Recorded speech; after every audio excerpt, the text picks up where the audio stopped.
Hey all! Welcome back to the third and final episode of my Russia travel series. അങ്ങനെ the beautiful Catherine palace കണ്ടിട്ട് ഞങ്ങൾ പോയത് ഒരു super Indian lunch കഴിക്കാനായിരുന്നു. അതിനുശേഷം ഞങ്ങൾ നേരെ പോയത് Church of the Saviour on the Spilled Blood കാണാനായാണ്.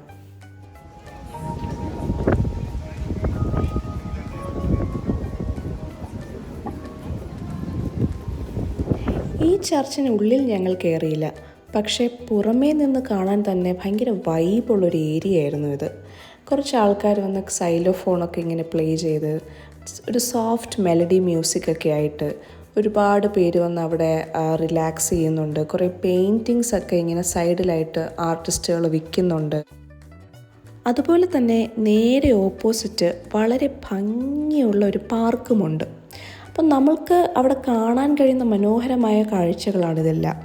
ആർട്ടിസ്റ്റ്സൊക്കെ ഇരുന്ന് നല്ല ശാന്തതയോടുകൂടി പെയിൻറ്റ് ചെയ്യുന്നു. അവരുടെ പെയിൻറ്റിങ്സൊക്കെ ഇങ്ങനെ ഡിസ്പ്ലേക്ക് വെക്കുന്നു. അതിനെല്ലാം ആൾക്കാർ ഇരുകൈയും നീട്ടി സ്വീകരിക്കുന്നു. അതുപോലെ തന്നെ ഈ പാർക്കുകളെല്ലാം തന്നെ വളരെ മനോഹരമായ പാർക്കുകളാണ്. നമ്മുടെ നാട്ടിലും പാർക്കുകളുണ്ട്, പക്ഷേ സെയിൻറ്റ് പീറ്റേഴ്സ്ബർഗിൻ്റെ പാർക്കുകൾക്കൊരു പ്രത്യേക ഭംഗിയാണ്. എനിക്ക് തോന്നുന്നു തണുപ്പുള്ള രാജ്യങ്ങളിലെല്ലാം അങ്ങനെ തന്നെ ആയിരിക്കാം, എനിക്കറിയില്ല. ഞാൻ വേറെ സന്ദർശിച്ചിട്ടില്ല തണുപ്പുള്ള രാജ്യങ്ങളൊന്നും.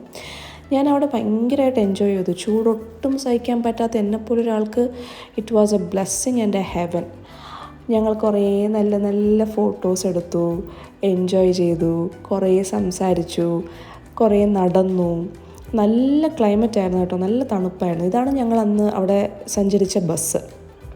അതിനുശേഷം ഞങ്ങൾ വേറെയും ഒരു ചർച്ചിൽ പോയി. ആ ചർച്ചിനുള്ളിൽ ഞങ്ങൾ കയറി. അവിടെ നമുക്ക് പ്രാർത്ഥിക്കാനൊക്കെ കഴിയും. അത് കഴിഞ്ഞൊരു സുവനിയർ ഷോപ്പിൽ പോയി മെത്രിയോഷ്കാസായിട്ട് ഇങ്ങനെ നിന്ന ഒരു പിക്ചറാണിത്. ഈ ഷോപ്പിൽ നിന്ന് നമ്മൾ അത്യാവശ്യം നല്ല പർച്ചേസിങ് ഒക്കെ ചെയ്തായിരുന്നു. ഒരു അടിപൊളി എക്സ്പീരിയൻസ് ആയിരുന്നു. ഇത് നമ്മൾ ആദ്യം കണ്ട സെൻറ്റ് ഐസക്സ് കത്തീഡ്രലാണേ. അതിൻ്റെ ഫുൾ ഒരു പോർട്രേറ്റ് വ്യൂ കിട്ടുന്ന ഒരു പാർക്കാണിത്. അവിടെ വെച്ച് നമ്മൾ നല്ല കുറേ ബ്യൂട്ടിഫുൾ പിക്സ് എടുത്തു. എൻ്റെ favourite 2 couples, Suresh uncle Sajitha aunty, Rajan uncle Sindhu aunty, അവരുടെയൊക്കെ ഫോട്ടോസ് ഞാൻ എടുത്തു. അതെല്ലാം ഞാൻ ഇൻക്ലൂഡ് ചെയ്യാണ് വിത്തൗട്ട് ദെയർ പെർമിഷൻ. ഇതൊരു സ്ഥിരം കാഴ്ചയാണ് സെൻറ്റ് പീറ്റേഴ്സ്ബർഗിൽ. നമ്മൾ ഈ ഒരു ഏരിയയിൽ എപ്പോൾ ചെന്നാലും ഹോഴ്സ് റൈഡ്സ് ഇങ്ങനെ പോകുന്നത് കാണാം.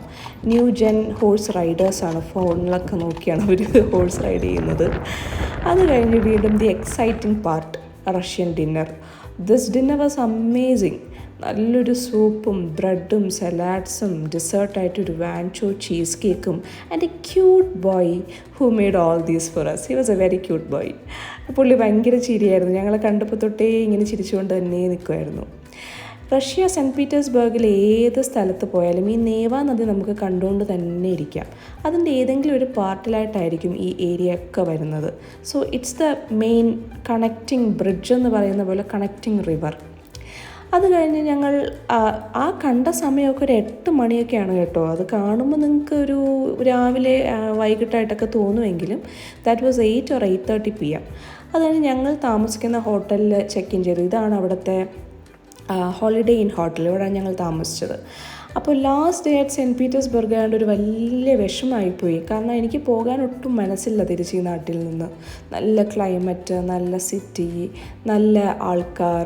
അപ്പോൾ രാത്രിയായപ്പോൾ ഞാൻ അമ്മയടുത്ത് പറഞ്ഞു നമുക്കൊന്ന് നടക്കാനെങ്കിലും പോകണം, അല്ലാതെ എനിക്ക് സാറ്റിസ്ഫാക്ഷൻ ഇല്ല. So let's go for a walk. സാധാരണ ഞങ്ങൾ എല്ലാവരും കൂട്ടിയാണ് പോകുന്നത്, പക്ഷേ ഇതിപ്പോൾ ഈ 3 days എല്ലാവരും നല്ലപോലെ ക്ഷീണിച്ചു നടന്ന്. പിന്നെ അതുപോലെ തന്നെ പിറ്റേ ദിവസത്തെ പാക്കിംഗ് ഒക്കെ ചെയ്യാനുണ്ട്. അപ്പോൾ ഞങ്ങൾ പിന്നെ വേറെ ആരെയും അങ്ങനെ അധികം ശല്യം ചെയ്യാൻ നിന്നില്ല. ഞങ്ങൾ 2 പേരും അങ്ങ് ഇറങ്ങി. അവിടുത്തെ തണുപ്പ് സഹിക്കാൻ പറ്റാതിരിക്കുന്ന എൻ്റെ അമ്മയാണ് നിങ്ങൾ ഈ കാണുന്നത് ഗൈസ്. അങ്ങനെ സെൻറ്റ് പീറ്റേഴ്സ്ബർഗ് നഗരത്തിൻ്റെ മനോഹര രാത്രി കാഴ്ചകളൊക്കെ കണ്ട് ഞങ്ങൾ കുറച്ച് നേരം അവിടെ സ്പെൻഡ് ചെയ്തു. എന്നിട്ടൊരു 12 മണിയൊക്കെ കഴിഞ്ഞപ്പോൾ തണുപ്പ് പിന്നെ തീരെ സഹിക്കാൻ വയ്യാതെ ഒരു 5 ഡിഗ്രി 6 ഡിഗ്രിയൊക്കെ ആയി. അപ്പോൾ ഞങ്ങൾ തിരിച്ച് പതുക്കെ അങ്ങ് ഹോട്ടലിൽ കയറി. അങ്ങനെ ഞങ്ങൾക്ക് സെൻറ്റ് പീറ്റേഴ്സ്ബർഗിനോട് ടാറ്റ ബൈ ബൈ പറയേണ്ട സമയമായിരിക്കുകയാണ്. ഞങ്ങൾ വന്നതുപോലെ തന്നെ ട്രെയിനിൽ കയറി 4 മണിക്കൂർ കൊണ്ട് മോസ്കോയിലേക്ക് തിരിച്ചു പോവുകയാണ്. മോസ്കോയിലോട്ട് പോകുന്നതിൻ്റെ ഒരു എക്സൈറ്റ്മെൻറ്റും കൂടിയുണ്ട്. കാരണം നമുക്ക് 1 day ആണ് മോസ്കോയിൽ സ്പെൻഡ് ചെയ്യാൻ കിട്ടിയത്. അപ്പോൾ ഈ ഒരു 1 dayയും കുറച്ച് സൈറ്റ് സീയിങ്സ് ഒക്കെ അവർ പ്ലാൻ ചെയ്തിട്ടുണ്ട്. അപ്പോൾ അതെന്താണെന്ന് നോക്കാം. പിന്നെ എൻ്റെ ബെസ്റ്റസ്റ്റ് ഫ്രണ്ട് മറീനയ്ക്ക് ഗുഡ് ബൈ ഒക്കെ പറഞ്ഞ് ഞാൻ തിരിച്ച് ട്രെയിനിൽ കയറി. ട്രെയിനിൽ കയറി നല്ല കാഴ്ചകളൊക്കെ കണ്ട് എക്സൈറ്റഡ് ആണ്. ആസ് ഐ സെഡ്, ഞങ്ങൾ മോസ്കോയിൽ നിന്നാണ് തിരിച്ച് നാട്ടിലേക്കുള്ള ഫ്ലൈറ്റും കയറുന്നത്. അപ്പോൾ മോസ്കോയിലോട്ട് പോയേ മതിയാവുള്ളൂ. അങ്ങനെ കാഴ്ചകളെല്ലാം കണ്ടുകൊണ്ടിരുന്നു. എന്താണെന്നറിയില്ല, ട്രെയിനിലോ ഫ്ലൈറ്റിലോ കയറിയ അമ്മ അപ്പം തന്നെ ഫ്ലാറ്റ് ആവും. പക്ഷെ നല്ലൊരു കാര്യമാണ്. എനിക്കാണെങ്കിൽ അങ്ങനെ അധികം യാത്ര ചെയ്യുമ്പോൾ ഉറങ്ങാൻ പറ്റില്ല. എനിക്ക് ഈ കാഴ്ചകൾ ഞാൻ എന്തെങ്കിലും മിസ് ചെയ്ത് പോവുമോ എന്നുള്ളൊരു വല്ലാത്ത ടെൻഷനാണ്. ഇതാണ് റഷ്യൻ ഹോംസ് ഒക്കെ കേട്ടോ. ഇങ്ങനെയാണ് റഷ്യയിലെ പല വീടുകളും. ഈ മഞ്ഞ് വീഴ്ചയുള്ള രാജ്യമായതുകൊണ്ട് മഞ്ഞ് ഇറങ്ങി പോകാനായിട്ടുള്ള അങ്ങനെ സ്ലാൻറ്റിങ് ആയിട്ടുള്ള റൂഫാണ്. അങ്ങനെ തിരികെ ഞങ്ങൾ മോസ്കോയിലെത്തിയിട്ട് ആദ്യം ഒരു ഇന്ത്യൻ ലഞ്ചിന് ശേഷം ഞങ്ങൾ നേരെ പോയത് കോസ്മോനോട്ട്സ് മ്യൂസിയം കാണാനാണ്. The monument to the conquerors of space എന്നാണ് ഈ കോസ്മോനോട്ടിക് മ്യൂസിയത്തിന് റഷ്യൻ സർക്കാർ പേര് നൽകിയിരിക്കുന്നത്. Cosmonaut is a Russian way of calling the astronaut.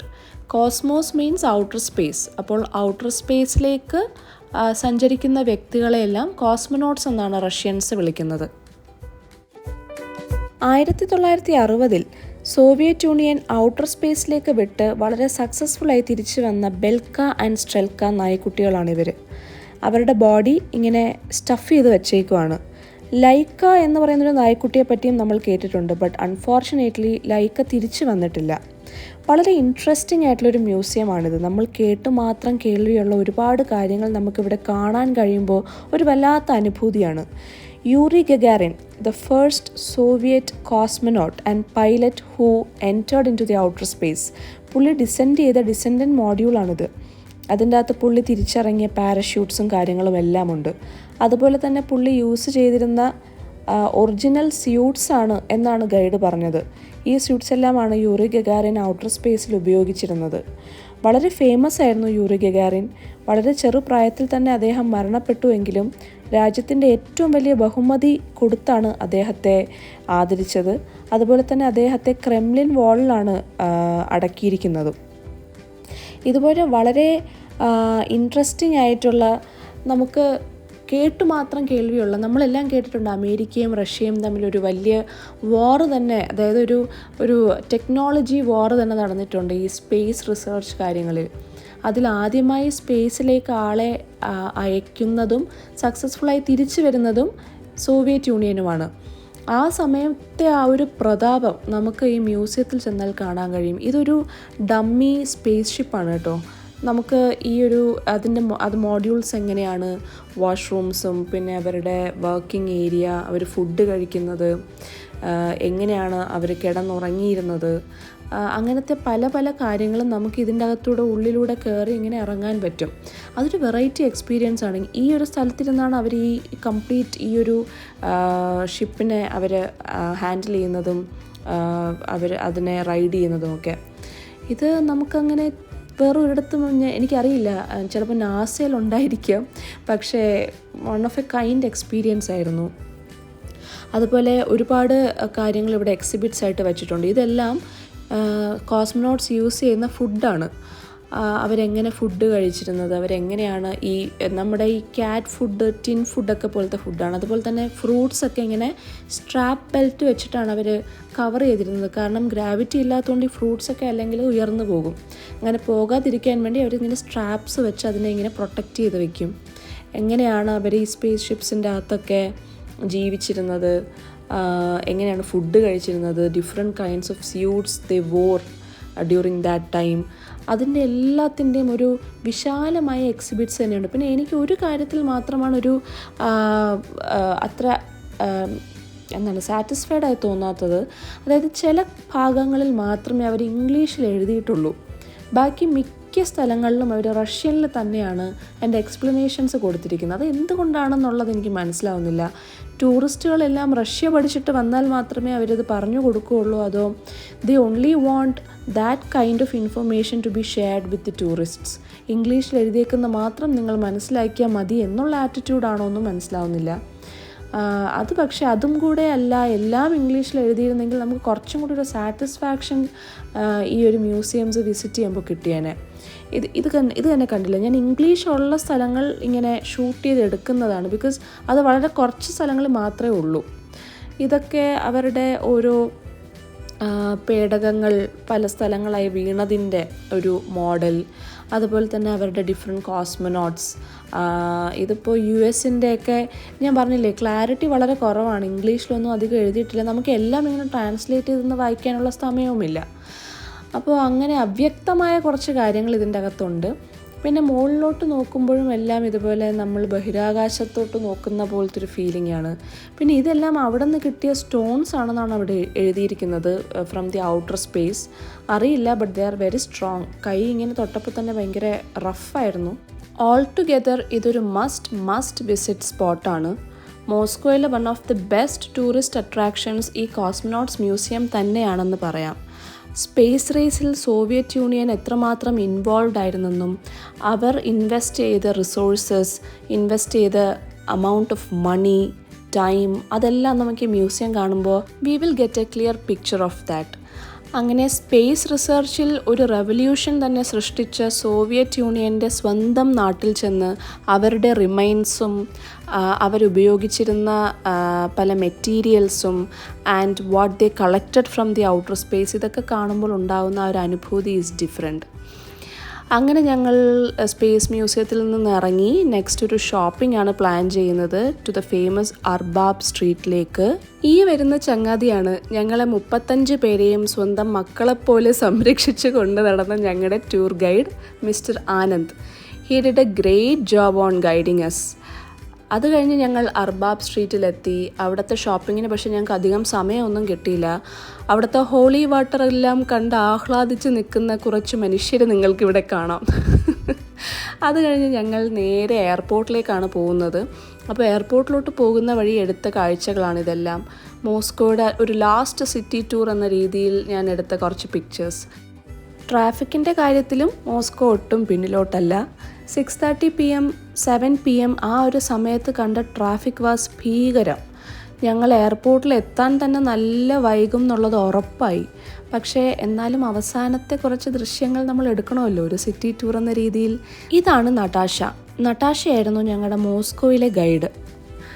അങ്ങനെ ഞങ്ങൾ വന്ന അതേ എയർപോർട്ടിൽ തന്നെ എത്തി. Sheremetyevo airport, I don't know pronunciation കറക്റ്റാണോന്ന്, SVO ആണ് കോഡ്. അപ്പോൾ ആ എയർപോർട്ടിൽ ഞങ്ങൾ വന്നതും ഇവിടെ തന്നെയാണ്, തിരിച്ച് ഇവിടെ നിന്ന് തന്നെയാണ് പോകുന്നതും. അപ്പോൾ തിരിച്ച് പോകാൻ വിഷമമുണ്ടെങ്കിലും I am happy because we have to get back to the routine life, right. പ്രൊസീജിയേഴ്സും കാര്യങ്ങളെല്ലാം കഴിഞ്ഞ് അകത്തെത്തിയപ്പോഴാണ് അറിയുന്നത് ഫ്ലൈറ്റ് വാസ് ലേറ്റ്. അങ്ങനെ ഞങ്ങൾ പിന്നെ ഒരു ചെറിയ ക്വിക്ക് ഡിന്നറൊക്കെ എയർപോർട്ടിൽ നിന്ന് കഴിച്ചു. പക്ഷേ എയർപോർട്ടിൽ പോലും ഇംഗ്ലീഷ് അറിയില്ല കേട്ടോ അവർക്കാർക്കും. അതൊരു വലിയ ഇഷ്യൂ ആയിരുന്നു. അങ്ങനെ നേരെ ഫ്ലൈറ്റ് കയറി. It was almost 11-11:15. അപ്പോൾ ഞങ്ങൾ ഫ്ലൈറ്റ് കയറി ഇരുന്നപ്പോൾ തന്നെ വേറൊരു ഫ്ലൈറ്റ് ലാൻഡ് ചെയ്യുന്നതിൻ്റെ സീനാണ് ആ കാണുന്നത്. അത് ഞാനൊന്ന് ഷൂട്ട് ചെയ്തു. It was very great to see that. അങ്ങനെ അധികം കിട്ടുന്ന വ്യൂ അല്ല. അങ്ങനെ തന്നെ ഞങ്ങളുടെ ഫ്ലൈറ്റും സ്റ്റാർട്ട് ചെയ്തു. ഞങ്ങളുടെ ഫ്ലൈറ്റ് ടേക്ക് ഓഫിന് വേണ്ടി പ്രിപ്പയർ ചെയ്യുവാണ്. പക്ഷെ ടേക്ക് ഓഫിന് പ്രിപ്പയർ ചെയ്യുന്നതിന് മുന്നേ ഇപ്രാവശ്യം ഞാനാണ് ഗൈസ് ഉറങ്ങിപ്പോയത്. I was very tired and തിരിച്ചു പോകുന്നു എന്നൊരു ഫീലിംഗ് വന്നപ്പോഴത്തേക്കും പിന്നെ ഉറക്കമൊക്കെ താനെ വന്നു. ഇനിയൊന്നും കാണുന്നില്ലല്ലോ, കാഴ്ചകളൊക്കെ ഏകദേശം കഴിഞ്ഞല്ലോ. അങ്ങനെ ഞങ്ങൾ കൊച്ചിയിലോട്ടുള്ള യാത്ര തിരിക്കുകയാണ്. ആൻഡ് ഇൻ ബിറ്റ്വീൻ മസ്കറ്റിലുള്ള ലേ ഓവർ ടൈമൊക്കെ നമുക്ക് മിസ്സായി because this flight was late and Muscat to Kochi flight was on time. So അവിടെ ടൈം ഒന്നും സ്പെൻഡ് ചെയ്യാൻ കിട്ടിയില്ല. അങ്ങനെ റഷ്യ എന്ന സ്വപ്നം സാക്ഷാത്കരിച്ച് ഒരുപിടി നല്ല ഓർമ്മകളുമായി നല്ല കുറച്ച് മനുഷ്യരെ പരിചയപ്പെട്ടതിൻ്റെ സന്തോഷത്തിൽ ഞാനും അമ്മയും വീട്ടിലേക്ക് മടങ്ങുന്നു, അടുത്ത യാത്രയുടെ സ്വപ്നങ്ങളും പ്രതീക്ഷകളുമായി.